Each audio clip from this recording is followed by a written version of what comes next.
Can a 3,000-year-old hymn fix modern institutional decay?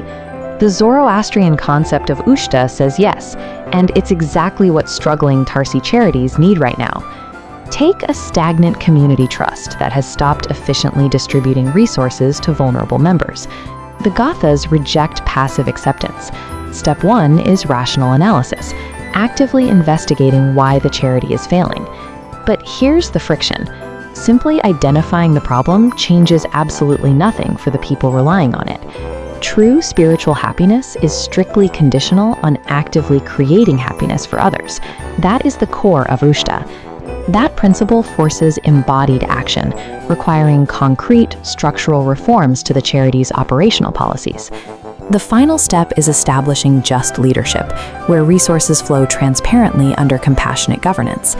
And that paralyzed, stagnant Parsi charity from the beginning, it transforms into a highly functional engine of community welfare, proving that this ancient philosophy demands real-world action.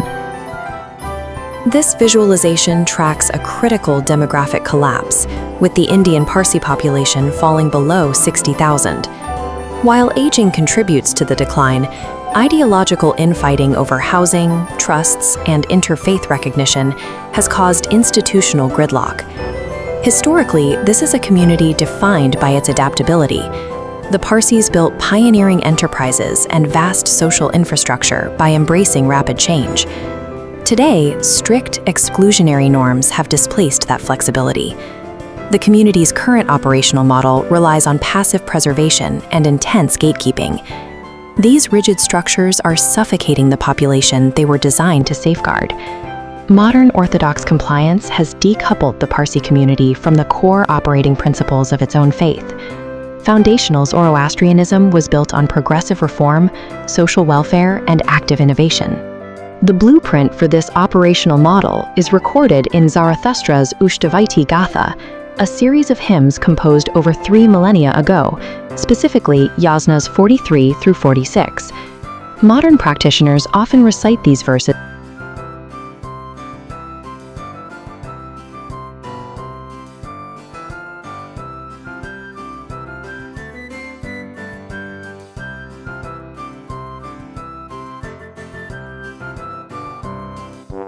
institutional distress requires reverse engineering this ancient text into a modern governance model.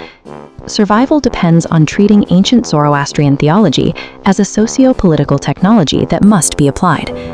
The first pillar of this blueprint targets institutional inertia. The Gathas mandate that stagnation be broken through the active use of intellect. Zarathustra introduces the concept of vohumana, or the good mind. Accessing the divine in this framework requires the deliberate cultivation of reason and wisdom. Yasna 43 records Zarathustra's visionary experience on Mount Ushidaran. He describes the essence of vohumana descending upon him, an ignition of intellectual clarity combating decay.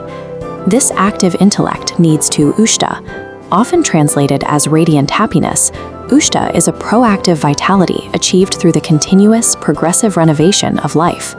This requirement for continuous renovation stands against modern doctrines of inaction and rigid traditionalism.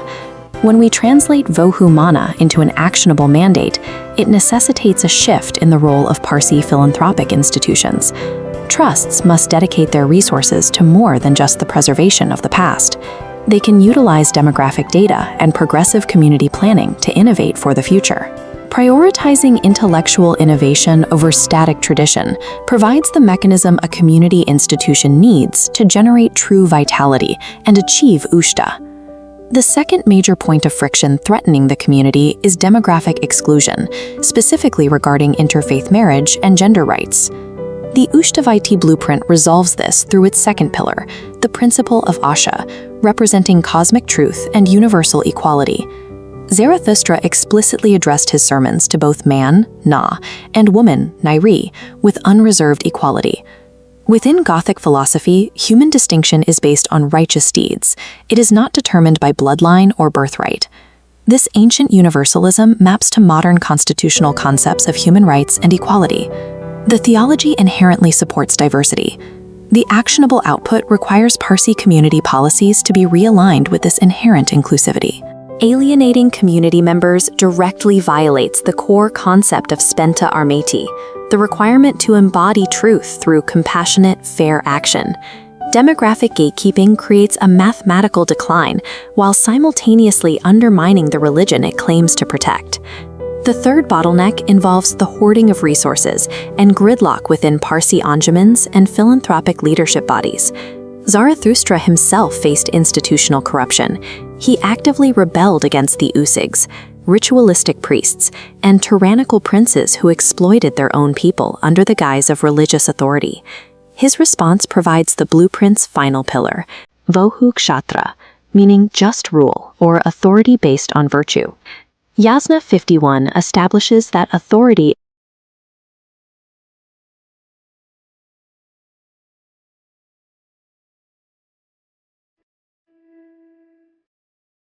requires Parsi trusts to adopt compassionate, meritocratic governance. The resources controlled by these institutions can be used without the gatekeeping of rigid orthodox compliance.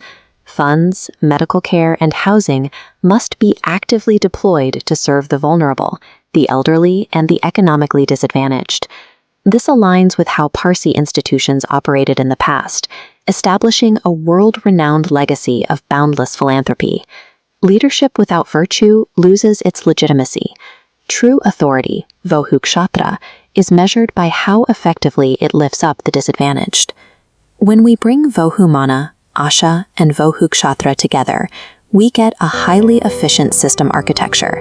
These theological concepts function as an interconnected system designed to process information, ensure fairness, and deploy resources. And the entire network rests on a foundation of Humata, Hukta, Huvarashta. Good thoughts, good words, good deeds. Current demographic collapse and institutional gridlock are symptoms of a community that has stopped running its own source code. The Ushtavaiti Gatha explicitly demands that people challenge stagnant leadership and embrace progressive action.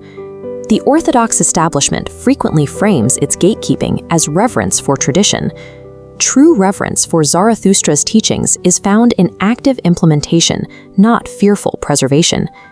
Reverence requires the courageous institutional application of these principles in everyday governance.